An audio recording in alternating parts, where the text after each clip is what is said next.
First, to define organisation strategy is how your business is constructed, both by people, technology and infrastructure. In layman's terms, shops, people and computers, all right? What combination of that works best for your current customer and your future customer? I'm sure you've all had the experience of buying online where you don't interact with anybody, you just fill out the forms, etc.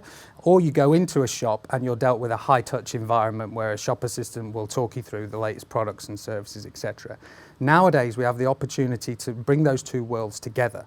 So an example of that is you may walk into a shop and they are able to know that you're in the shop through your mobile phone, but able to see what your preferences are, what you've bought in the past. And again, it's to give you a personalised experience and to enable you to get what you want from that shop. Obviously good for the business, but good for you as well. So that's, if you want to define organisational strategy, it's around looking at those components and how best it serves your business.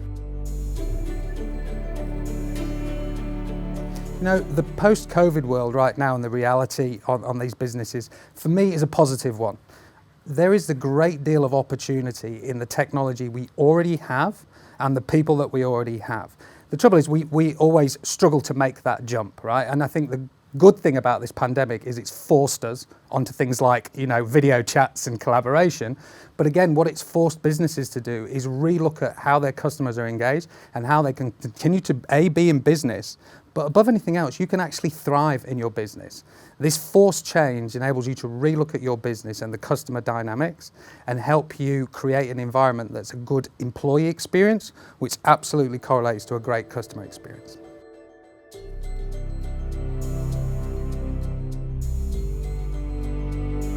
The creation of hybrid workforces and workforce design is really impacted by COVID, but again, it's a positive outcome.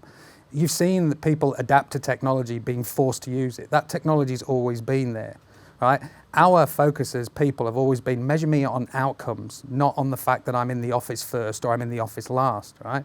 Well, a hybrid workforce structure allows a business to focus on the outcomes they want from their people. And now we're really recognizing that person might not have to be in the state, in the city. They might not be full-time employees, but they're very good at what they do. And they still want that recognition and advancement for it.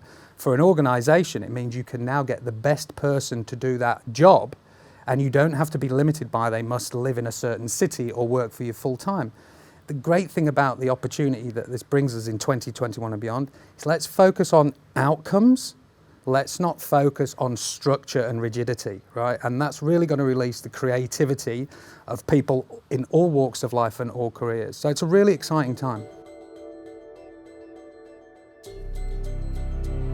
The impacts of outside on workforce design are enormous if we think about that as a society. First point, we don't need to be in or live near a CBD anymore with technology and for what we do. Now, suddenly all those people who have longed to move to the coast or move to the country or have family can do so and not be penalised for it. Not think, oh, well, I'm going to have to drop my career. No, you can continue and be the best that you are in what you do, using technology to connect you, but at the same time, you can move to that regional place that you've always wanted. So, regionally, we should see expansion and growth. I think the other big benefit that we'll see is from a society, people being able to be where they want to be, right? And although that's a simple thing to say, unfortunately, most people are restricted by their job and where they want to be.